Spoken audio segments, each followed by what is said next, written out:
Come on. Mother? Where are you going? Upstairs to my room. No. Stay here. There are things I must talk to you about. Oh, Mother, must we? Can't we leave it till later? No, later I may find excuses for you. Later I may even have begun to love you again. I want to speak to you now while I feel only contempt for you. While I see in you nothing but a despicable little spy. I've got used to distrusting servants, strangers, even friends. But one's own child. No, that didn't seem possible. How could you bring yourself to do it? You must have hated your father. Why? I didn't hate him. I love him. Love him? Yes. And I'm suffering as much as you are. Probably more. After all, I was the one who had to denounce him. Oh, they forced you. They suspected your father and questioned you. Threatened you, perhaps. Do you really think that I'd yield to threats? Well, it would have been an excuse. I don't need excuses. I don't understand. That's obvious. When Emmy Anker informed on her mother, she didn't understand either. And when Franz Weber denounced his elder brother, his parents cursed him. Who are these people you're talking about? My comrades of the Hitler Youth. And yet, after denouncing her mother, whom she adored, Emmy Anker hanged herself, and Franz Weber tried to commit suicide. You see, they'd simply done their duty, knowing they'd pay for it with their lives. Duty? Is that what you call it? To spy on your own family? To betray those who love you? Is that what you call duty? So you're proud of what you did.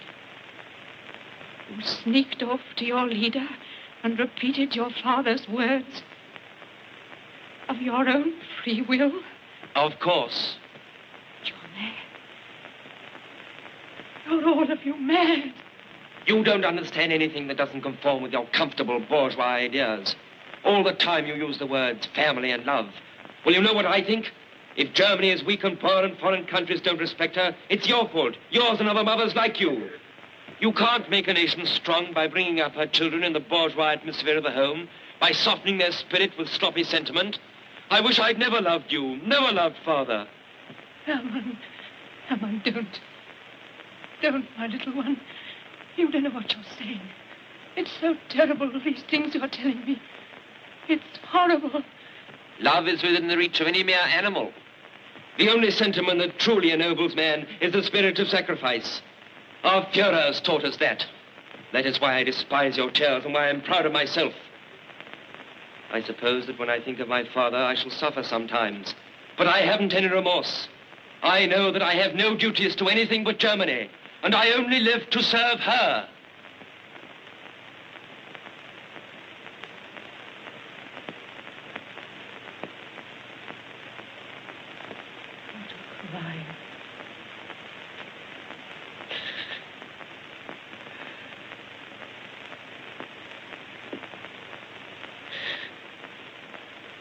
What a crime.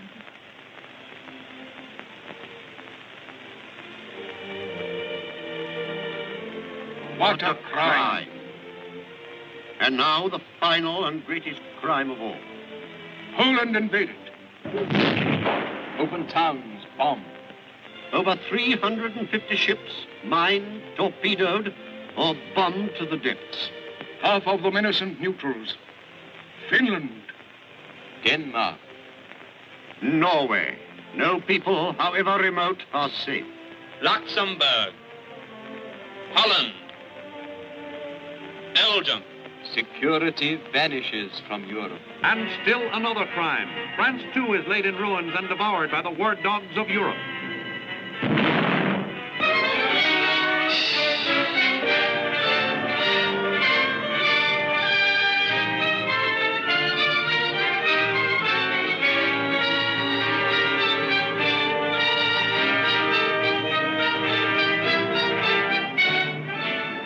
Why did Hess fly to the British Isles?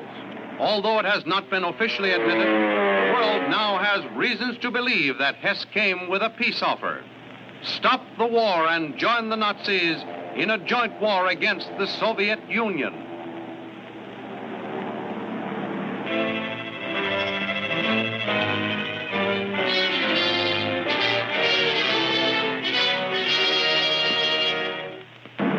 Hitler faced another winter of war and starvation.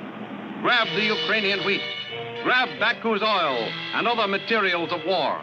Attack Russia was the order. Another pledge broken, another Hitler crime.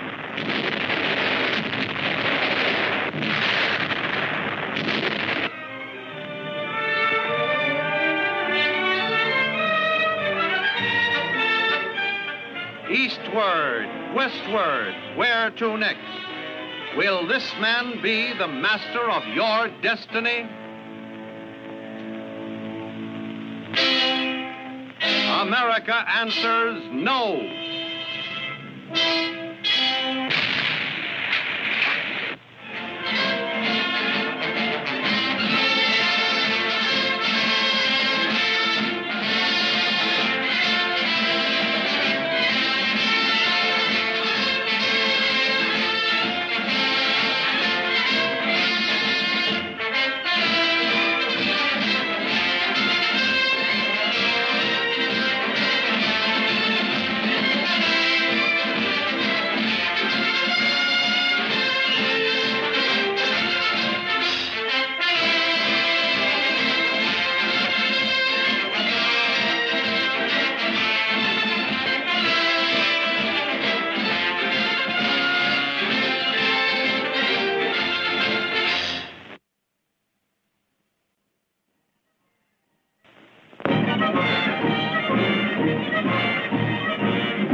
As a reporter who spent quite a bit of time in Hitler Germany and who wrote a diary which had the good fortune to be read widely by a great many Americans, I've been asked by the Army Navy Screen Magazine to talk about the film you're going to see. Well, the film is concerned with the Nazi youth movement. That is, it's about what Hitler has been able to do with the young people of Germany during the 12 years he's been in power. It's also enemy film, captured on the Western Front only a very short time ago. Perhaps that's one of the remarkable things about these pictures. They're so terribly recent. This is not a film of 5 years ago, or even of 2 years ago. To be precise, this is training film photographed in the winter of 1944 and 45, when, by all ordinary standards, the Germans should be ready to quit. Germany cannot be defeated, their set faces say. Let the very old doubt. Let the seriously wounded and the mortally ill believe all is lost. But not they, the young people. They, the young, will not betray the sacred trust put in them by Der Führer. They will still carry their banners high. And where, we ask, does this strength come from? Why are they so confident? Where does it begin? Here's where. And here, in this crib, or in a carriage where a baby lies, his mind like a fresh tablet, white and unruled. Anything can be written on that tablet, as the Nazis well know. So they begin their education for hate and death, war and conquest, by taking the child from his parents and turning him over to the Bund Deutscher Mädchen, a young girls' organization with over 1 million members, already dedicated to the principles of Nazism. We will not permit them to lapse into the old way of thinking Hitler has said of the children in these carriages. Instead, we will make them state children, and we will raise them according to plan.